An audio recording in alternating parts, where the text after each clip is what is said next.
Hey everybody, it's Jason Blaha here. Today I want to chat with you guys a little bit about this concept called leg day that really came out of the hardcore, high drug using bodybuilding world of the 90s that has permeated lifting culture so much that it's now part of memes and people say things like, oh, you shouldn't skip leg day, to the point to where people who don't even lift know about leg day, right?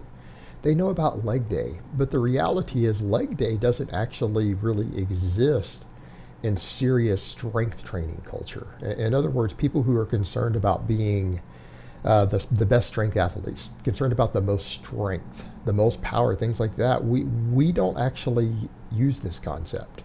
This is purely a bodybuilding thing, and the reality is for the majority of people out there, for the demographic of people who, how do I put this, don't want to use very, very high doses of illicit substances, this is actually one of the worst training concepts you can use. Now, if you guys go check the whole idea of a bro split, you'll even see people, experts like Athlean X, I mean, probably, the second biggest fitness YouTuber, he even says bro splits aren't that great. They're really not that good of an idea. Well, the concept of a leg day comes from the bro split, and the bro split concept is where you come in and you train each body part once per week. So you might have a chest day, a back day, an arm day, a shoulder day, and a leg day. Now, in theory, this sounds good because people say, oh, well, you destroy a muscle and let it recover. But the reality is that's not how growth occurs.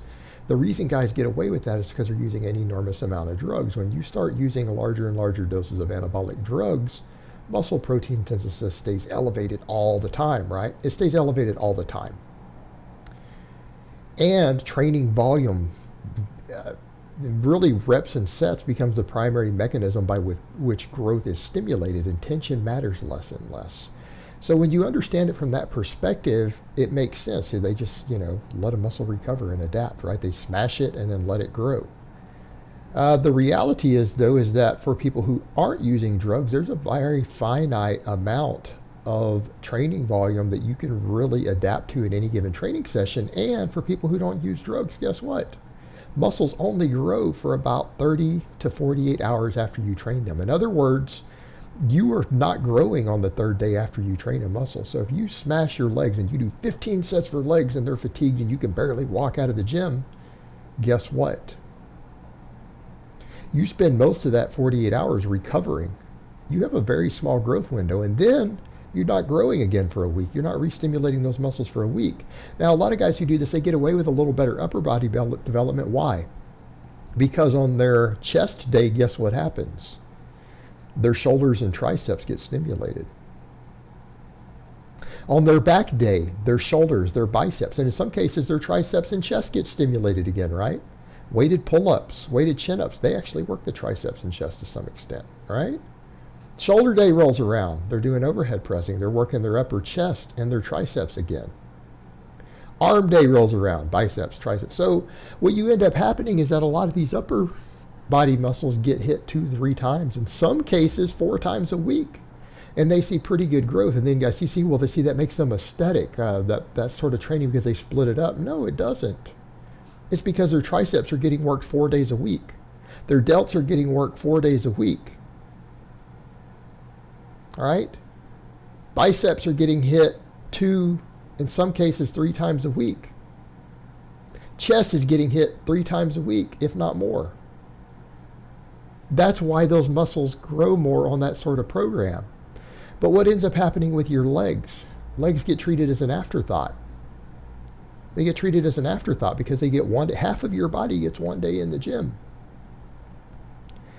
Well, people say, well, what's the problem? Maybe I'm not as concerned with big legs. Yeah, but for the amount of hours you're putting in on your legs, you're actually getting reduced growth, number one. Number two, you're going to be sore. In other words, leg day, you're coming in and you can't do a lot of work in 1 day on your legs. You can't do a ton of work on 1 day on any muscle in your body. That's why the only reason the bro split works for the upper body is because the arms get trained every single day. Let that sink in. Start looking at what exercises you're doing. Of course your arms get trained. You know, all the research out there that's looked at it actually shows that the bench press grows triceps just as much, if not more, than a tricep extension. That your lat pull downs and pull ups and all of that grow your biceps just as much as the curls do. Delts are getting hit every day. So yeah, all those muscles are getting trained almost every time you're in the gym. That's why they're growing. But a lot of times, not every exercise you're doing is hitting them because they do have a finite amount of workload they can handle. So what ends up happening on your leg day? What, you come in and do 3 sets of squats, and then you end up doing, people are fatigued, they didn't do some machine work, right? They'll do some leg press and then some leg extensions and leg curls, and they call that a leg day. Well, that's not very much work.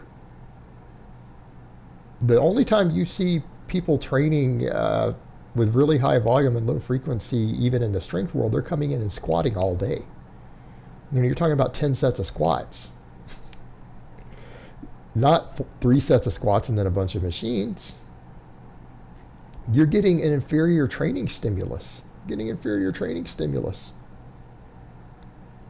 So you're doing lesser exercises because you're just too damn tired after the first few real sets to do anything further, aren't you? You're too fatigued. So your workload ends up being really low, but then you're just drained because you've come in and done just large amounts of isolation movement. On top of, you've done a bunch of leg extensions, leg curls, everything else. Your legs are really sore. You can't walk the next day. And it's not because you trained correctly. What are the 3 things I've covered in the past that cause muscle soreness? Too much volume in one session, right? More volume than you can recover from will make you sore every single time. Not training a muscle frequently enough, since that muscle's not used to being trained regularly, it gets sore, even with the same amount of work. Number 3, too much eccentric loading will make you sore. Well, what are you getting on a leg day usually? Usually you're getting too much work for your legs in one day. That's why you can't even keep squatting. You've got to go to the little fluff exercises, and you're just digging into your recovery at that point. That's making you sore. Then you're waiting an entire week to train it again. And so it's a novel training stimulus again. You've detrained the movement patterns. Because if you did 3 sets of squats and you don't squat again for a week, and then you do it again and again, you don't ever really fully adapt to the movement pattern. So you're just going to automatically get sore every time you do it. So you're making yourself needlessly sore by waiting an entire week to train your legs again.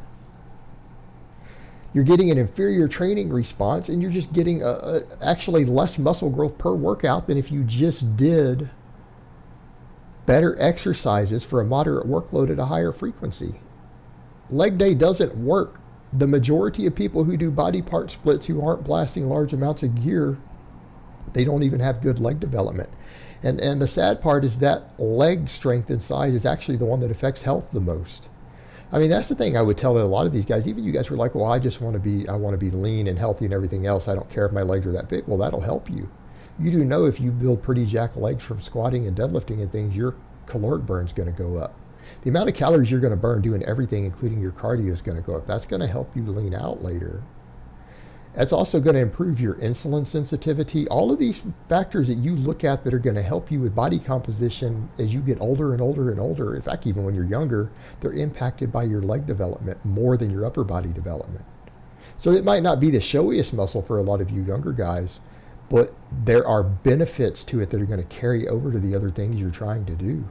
So there's a reason I don't support body part splits, and most coaches don't support body part splits. I would tell people full body training or upper, lower, or push-pull splits work best. But on most of those, you're still training your entire body to some extent every time you're in the gym. People say, well, why?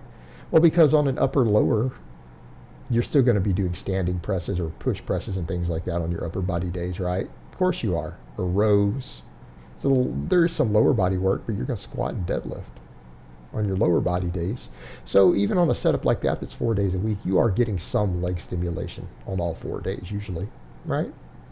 Push-pull, everything is getting it because you're going to be squatting on push days. You're going to be deadlifting on pulling days. You know, whereas like if we do full body 3 days a week, like I usually recommend, and I like to do myself, and I've done the other methods even on camera. Your legs get trained every time you're in the gym, but so does everything. Everything gets trained 3 times a week, which for most people is close to optimal for maximum jactitude.